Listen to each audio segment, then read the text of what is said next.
Baik, Assalamualaikum warahmatullahi wabarakatuh. Kami dari kelompok 4, kami akan mempresentasikan hasil diskusi kami mengenai penyusunan proyek yaitu kondisi dan permasalahan lingkungan regional Kabupaten Blora, yang mana diampu oleh Bu Andina Putri dan Pak Trida.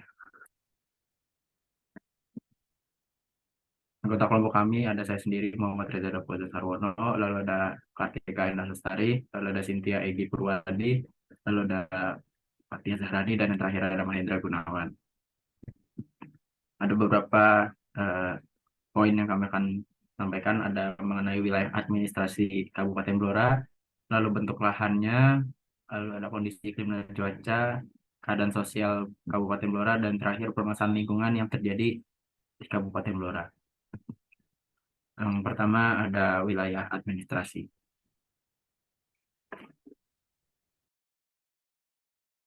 Baik, untuk materi pertama adalah terkait wilayah administrasi.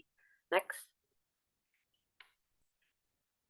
Oke, jadi Kabupaten Blora ini memiliki luas wilayah sebesar 195.582.074 km persegi atau 195 juta hektar. 5,59% dari luas wilayah Provinsi Jawa Tengah. Secara astronomis, Kabupaten Blora ini terletak di antara 111 sampai 111 16 sampai 111 338 bujur timur dan di antara 6.528 sampai 7.248 lintang selatan. Ketinggian 25 meter sampai 500 meter di atas permukaan laut. Berbatasan dengan beberapa kabupaten sebagai berikut. Sebelah barat ada Kabupaten Grobogan, Provinsi Jawa Tengah. Sebelah utara Kabupaten Rembang, Kabupaten Pati, Provinsi Jawa Tengah. Sebelah timur Kabupaten Bojonegoro, Kabupaten Tuban, dan Provinsi Jawa Timur. Sebelah selatan Kabupaten Ngawi, Provinsi Jawa Timur. Next. Nah, selanjutnya ini adalah luas dari kecamatan di Kabupaten Blora, di mana persentase paling tinggi itu ada di Kecamatan Jati dengan luas 183 km persegi atau setara dengan 10% dari luas Kabupaten Blora secara keseluruhan. Kemudian Kabupaten Blora ini terbagi ke dalam 6 wilayah.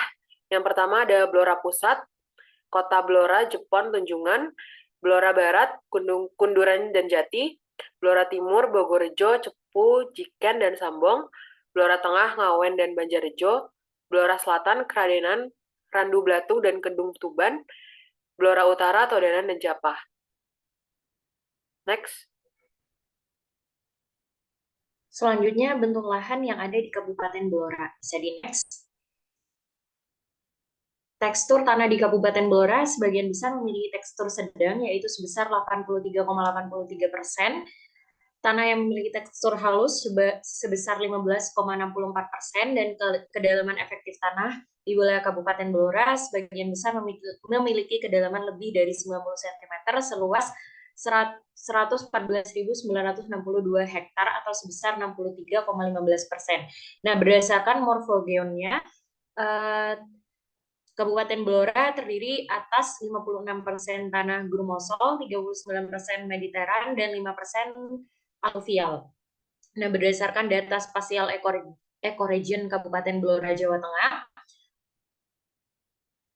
daerah di Kabupaten Blora dibagi menjadi 6 bentuk lahan. Yang pertama dataran aluvial, yaitu material aluvium seluas 45.000 hektar, dan dataran struktural lipatan sebesar 698 hektar, lembah sinklinal sebesar 2.587 hektar, lembah sinklinorium sebesar 93.074 hektar, perbukitan struktural sebesar 74.011 hektar, dan perbukitan struktural lipatan sebesar 24.311 hektar.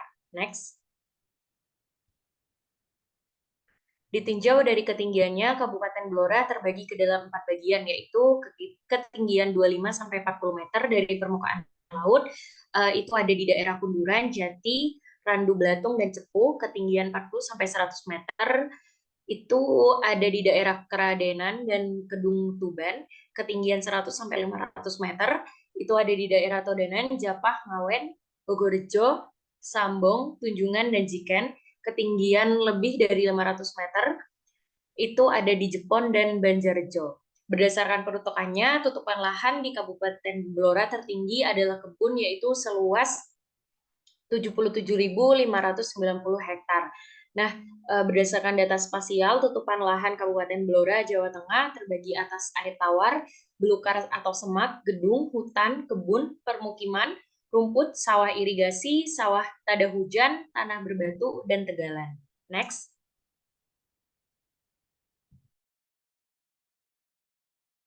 Yang selanjutnya yaitu wilayah daerah aliran sungai Kabupaten Blora. Wilayah Kabupaten Blora termasuk dalam wilayah aliran daerah aliran sungai Jratun Seluna, sub DAS Lusi, dan sub DAS Juwana, serta DAS Bengawan Solo. Sub DAS Lusi meliputi Kecamatan Blora, Tunjungan, Banjarjo, Jepon, Jiken, Ngawen, Kunduran, dan Todanan bagian selatan. Sub DAS Juwana meliputi Kecamatan Todanan bagian utara, sedangkan DAS Bengawan Solo meliputi Kecamatan Sambung, Cepu, Kedung Tuban, Keradenan, Randu Blatung, dan Jati. Ketiga DAS tersebut dengan sub-sub DAS-nya adalah sebagai berikut, yaitu daerah aliran Sungai Lusi meliputi A. Sub DAS Medang, B. Sanggrahan, C. Ingas Jajar, D. Lusi Hulu, E. Geger Sapi, F. Sambung Sari, dan G. Gedung Waru. Keberadaan DAS yang ada di Kabupaten Blora ini sangat potensial sebagai sumber air permukaan yang bermanfaat bagi pertanian.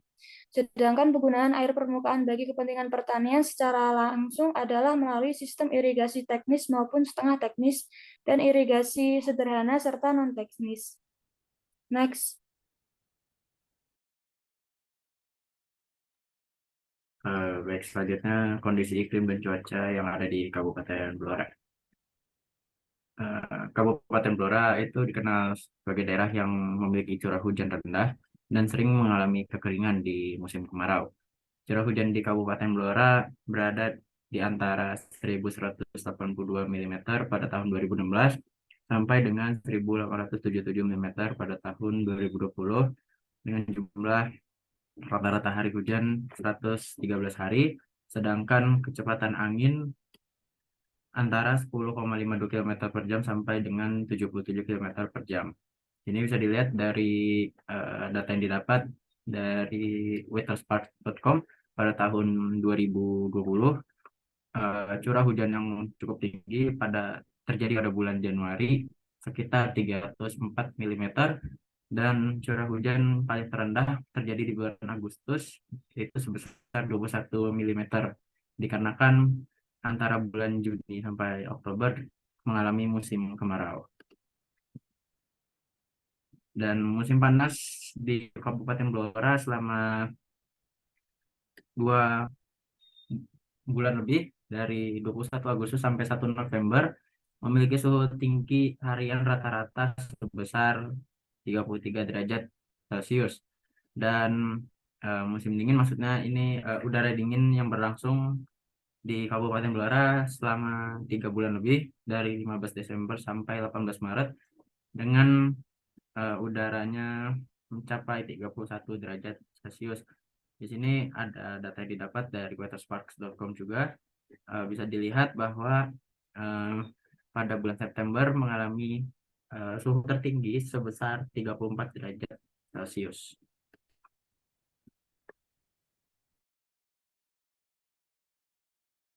Yang selanjutnya yaitu keadaan sosial. Next.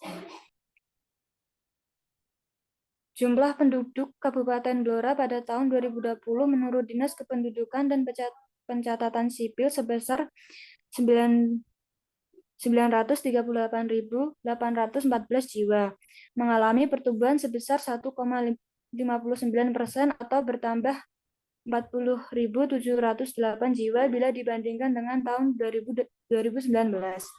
Kawasan hutan dan lahan pertanian yang mendominasi dalam penggunaan lahan di Kabupaten Blora menjadi penggerak utama perekonomian sekaligus sumber mata pencaharian utang utama sebagai besar masyarakat di Kabupaten Blora. Next.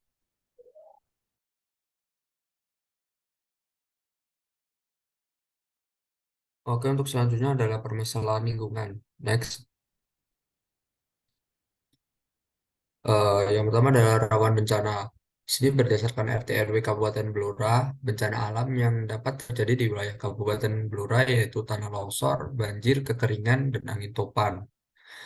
Kawasan rawan bencana tanah longsor di wilayah Blora berada di Kecamatan Jiken, Bogorjo, Japah, dan Todanan.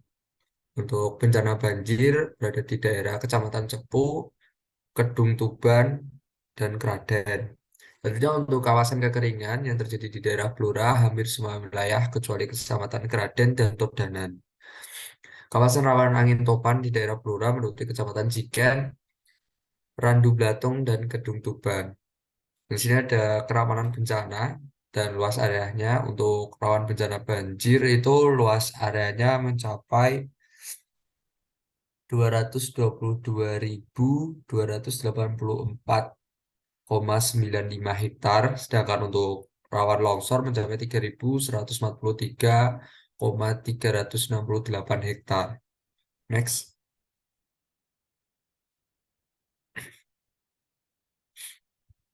Selanjutnya ada pencemaran air. Berdasarkan kasus 2021 lalu, terjadi pencemaran di Sungai Bengawan Solo.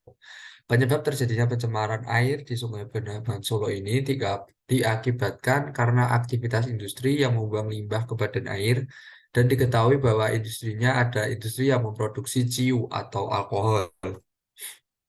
Halnya Kali Grojogan adalah salah satu kali yang mengalami pencemaran berupa pembuangan sampah rumah tangga dari masyarakat yang tinggal di bantaran sungai.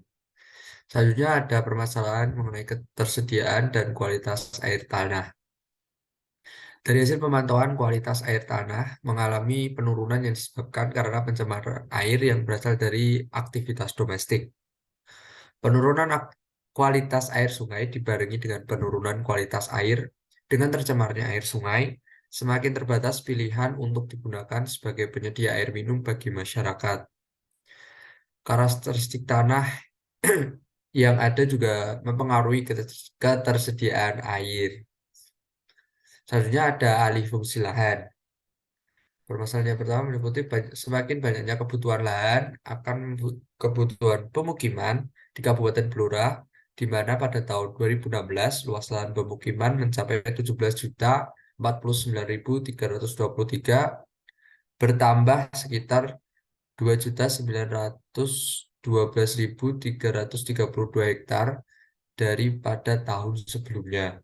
Luas lahan sawah berkurang dari yang semula 46.035.712 hektar pada tahun 2015 menjadi 45.948.191 hektar. Next, selanjutnya ada permasalahan sampah. Permasalahan sampah di Blora sendiri cukup memprihatinkan karena beberapa kasus ditemui bahwa masyarakat masih sering membuang sampah secara sembarangan, terutama di kawasan sekitar sungai.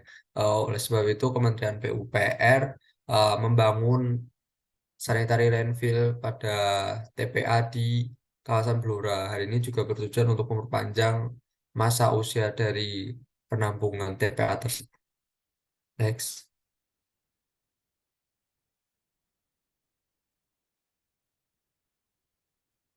Sekian presentasi mengenai proyek kelompok kami, kurang lebih yang mohon maaf.